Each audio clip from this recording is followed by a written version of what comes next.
स्वागत है प्यारे बच्चों। आज हम 8वीं कक्षा के हिंदी विषय का 5वां पाठ मधुबन इसका अभ्यास करेंगे।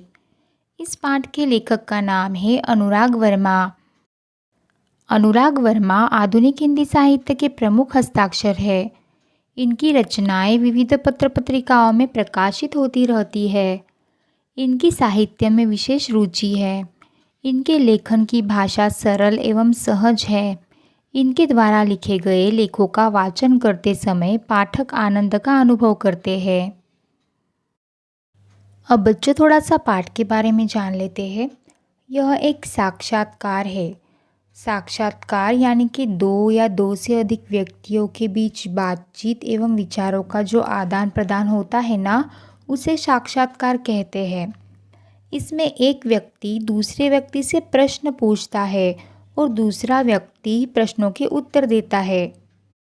मधुबन इस साक्षात्कार के द्वारा लेखक अनुराग वर्मा जी ने हिंदी साहित्य के सुप्रसिद्ध लेखक एवं कवि डॉक्टर रामकुमार वर्मा जी का बहुत ही सरल एवं रोचक शब्दों में साक्षात्कार प्रस्तुत किया है। तो चलो बच्चों, पाठ की शुरुआत करते हैं। सुबह का समय था। मैं डॉक्टर रामकुमार वर्मा जी के प्रयाग स्टेशन स्थित निवास मधुबन की ओर पूरी रफ्तार से चला जा रहा था, क्योंकि 10 बजे उनसे मिलने का समय तय था। तो बच्चों, यहाँ पर निवास यानी कि उनके रहने का स्थान। वैसे तो मैंने डॉक्टर साहब को विभिन्न उत्सवों, संगोष्ठियों एवं सम्मेलनों में देखा था, परंतु इतने निकट से मुलाकात करने का यह मेरा पहला अवसर था। तो बच्चों, यहाँ पर संगोष्ठी यानी कि किसी विषय पर विशेषज्ञों के साथ होने वाला चर्चा सत्र, और मुलाकात यानी कि साक्षात्कार। मेरे दिमाग में विभिन्न विचारों का ज्वार उठ रहा था। कैसे होंगे डॉक्टर साहब, कैसा व्यवहार होगा उस साहित्य मनीषी का, आदि।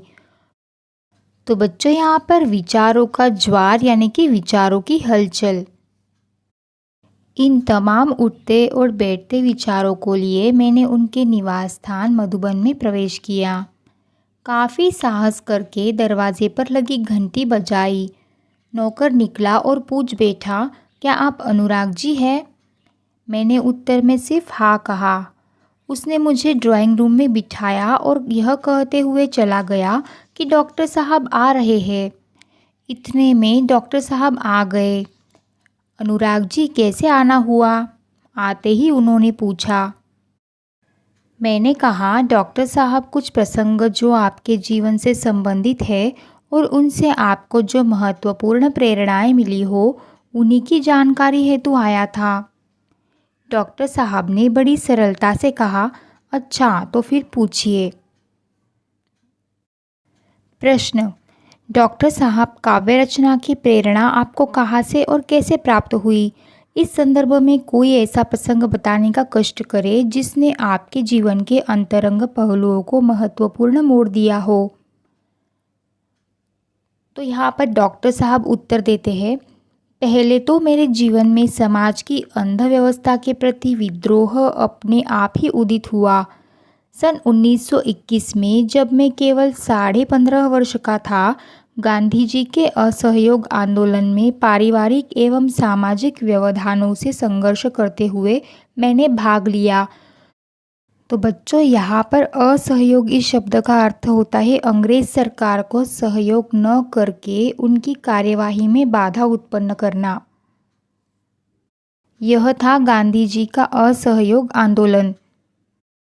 उस समय स्कूल छोड़ने की बात तो सोची भी नहीं जा सकती थी, मगर मध्य प्रदेश के अंतर्गत नरसिंहपुर में मौलाना शौकत अली साहब आए और बोले, गांधी जी ने कहा है कि अंग्रेजी की तालीम गुलाम बनाने का एक नुस्खा है। तत्पश्चात आवाज़ तेज करते हुए कहने लगे, हे कोई माई का लाल जो कह दे कि मैं कल से स्कूल नहीं जाऊंगा। मैंने अपनी माँ के आगे बड़ी ही श्रद्धा से स्कूल न जाने की घोषणा कर दी। सभी लोग सकते में आ गए। तो बच्चों, यहाँ पर सकते में आना यह एक मुहावरा है और इसका अर्थ होता है अति भयभीत होना। बात भी अजीब थी कि उन दिनों एक डिप्टी कलेक्टर का लड़का विद्रोह कर जाए। तो बच्चों, विद्रोह यानी कि क्रांति। लोगों ने बहुत समझाया, पिताजी की नौकरी की बात कही, परंतु मैं घर से निकल पड़ा क्योंकि गांधी जी का आदेश मानना था। इस प्रकार सर्वप्रथम मैंने सत्य एवं देश के लिए विद्रोह किया। तब तक मैं 16 वर्ष का हो चुका था और राष्ट्रीय ध्वज लेकर नगर में प्रभात फेरी भी किया करता था।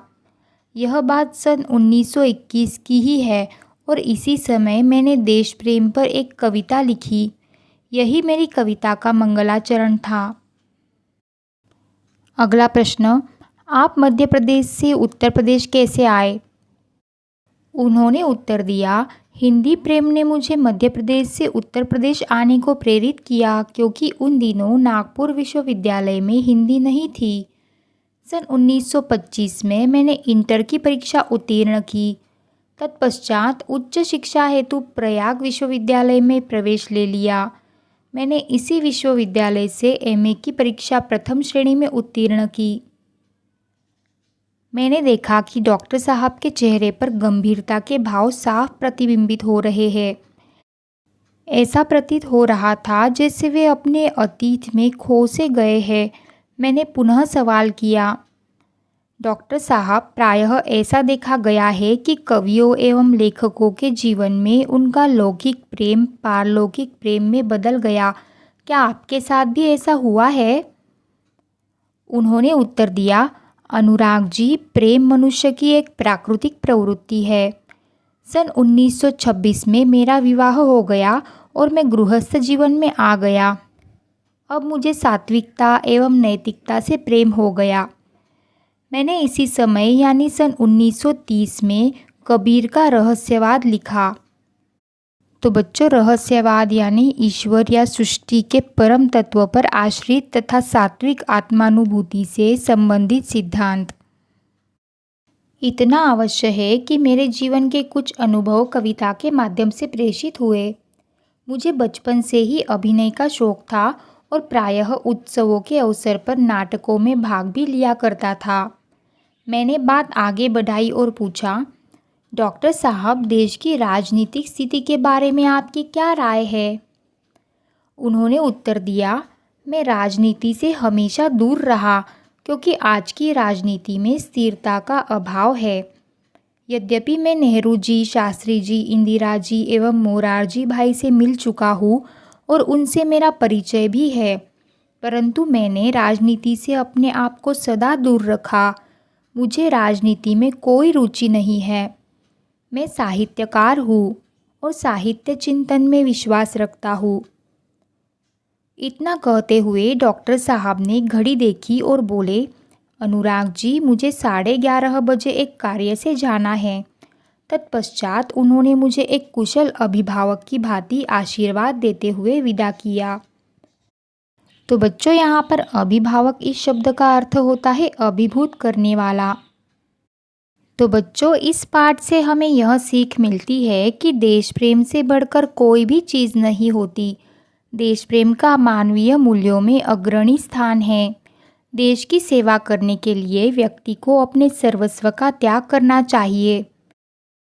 एक आदर्शवादी साहित्यकार को सिर्फ अपने सत्साहित्य से ही लगाव होता है। प्रेम एक प्राकृतिक प्रवृत्ति होती है और उसके बिना मानव जी नहीं सकता है। तो बच्चों, यह पाठ यही समाप्त होता है। यह वीडियो देखने के लिए आपका बहुत बहुत धन्यवाद।